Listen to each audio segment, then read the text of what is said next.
ನಮಸ್ಕಾರ ಸ್ನೇಹಿತರೆ, S P quotes and stories ಚಾನೆಲ್ಗೆ ನಿಮ್ಮೆಲ್ಲರಿಗೂ ಹಾರ್ದಿಕ ಸ್ವಾಗತ. ವರಮಹಾಲಕ್ಷ್ಮಿ ಹಬ್ಬದಂದು ದೇವಿ ಲಕ್ಷ್ಮಿಯನ್ನು ಮನೆಯಲ್ಲಿ ಆರಾಧಿಸುವ ಪವಿತ್ರ ಕ್ಷಣಕ್ಕೆ ಬೇಕಾಗುವ ಪೂಜಾ ಸಾಮಗ್ರಿಗಳ ಸಂಪೂರ್ಣ ಪಟ್ಟಿ ಮತ್ತು ಅದರ ಮಹತ್ವವನ್ನು ಇಂದು ನಿಮಗೆ ತಿಳಿಸುತ್ತಿದ್ದೇನೆ.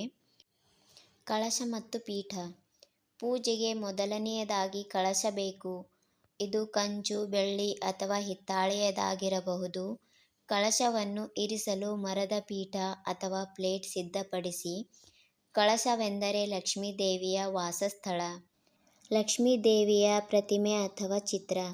ದೇವಿಯನ್ನು ಪ್ರತಿಷ್ಠಾಪಿಸಲು ಸುಂದರವಾದ ಪ್ರತಿಮೆ ಅಥವಾ ಚಿತ್ರವನ್ನು ಆರಿಸಿ ದೇವಿಗೆ ಹೊಸ ಸೀರೆ ಉಡಿಸಿ ಅಲಂಕರಿಸಿ. ಪೂಜಾ ದ್ರವ್ಯಗಳು: ಅರಿಶಿನ, ಕುಂಕುಮ ಶುಭದ ಚಿಹ್ನೆ, ಅಕ್ಷತೆ, ಅರಿಶಿಣ ಬೆರೆಸಿದ ಅಕ್ಕಿ, ಚಂದನ, ಗಂಗಾಜಲ ಶುದ್ಧೀಕರಣಕ್ಕೆ, ಹೂಗಳು ಮತ್ತು ಮಾಲೆಗಳು ದೇವಿಗೆ ಅರ್ಪಣೆ. ಪ್ರಕೃತಿಯ ಅಲಂಕಾರ: ತೆಂಗಿನಕಾಯಿ ಕಳಶದ ಮೇಲೆ, ಮಾವಿನ ಎಲೆಗಳು ಕಳಶದ ಸುತ್ತಲೂ, ಬಾಳೆ ಎಲೆಗಳು ಪ್ರಸಾದ ಮತ್ತು ಅಲಂಕಾರಕ್ಕೆ. ತಾಂಬೂಲ ಸಾಮಗ್ರಿಗಳು: ಎಲೆ, ಅಡಿಕೆ, ಅಡಿಕೆಕಾಯಿ ಪೂಜೆಗೆ ಮತ್ತು ತಾಂಬೂಲಕ್ಕೆ ಅಗತ್ಯ.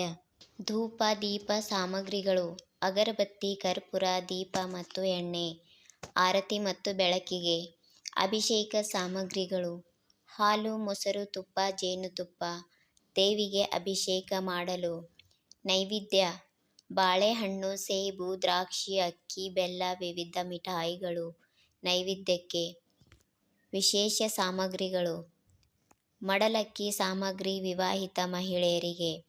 ಅಂಗನೂಲ, ಪವಿತ್ರ ಹಗ್ಗ, ಪೂಜೆಯಲ್ಲಿ ಕಟ್ಟಲು.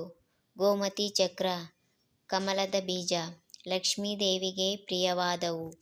ಪೂಜಾ ಸಾಮಗ್ರಿಗಳನ್ನು ಹಬ್ಬದ ಮೊದಲೇ ಸಿದ್ಧಪಡಿಸಿ ಶುದ್ಧತೆಯನ್ನು ಕಾಪಾಡಿ ಭಕ್ತಿ ಭಾವದಿಂದ ಪೂಜೆ ಮಾಡಿ. ಕುಟುಂಬದ ಎಲ್ಲರೂ ಸೇರಿ ಪೂಜೆಯಲ್ಲಿ ಭಾಗವಹಿಸಿ. ನಮ್ಮ ಪೂರ್ವಜರು ಹೇಳಿದಂತೆ ಭಕ್ತಿಯುಳ್ಳ ಮನಸ್ಸಿಗೆ ಲಕ್ಷ್ಮೀ ದೇವಿಯ ಕೃಪೆ ಸದಾ ಇರುತ್ತದೆ. ಪೂಜೆಯಲ್ಲಿ ಸಾಮಗ್ರಿಗಳಿಗಿಂತ ಭಕ್ತಿ ಮುಖ್ಯ. ಆದರೆ ಸರಿಯಾದ ವಿಧಾನದಿಂದ ಮಾಡಿದರೆ ಪೂರ್ಣ ಫಲ ದೊರೆಯುತ್ತದೆ.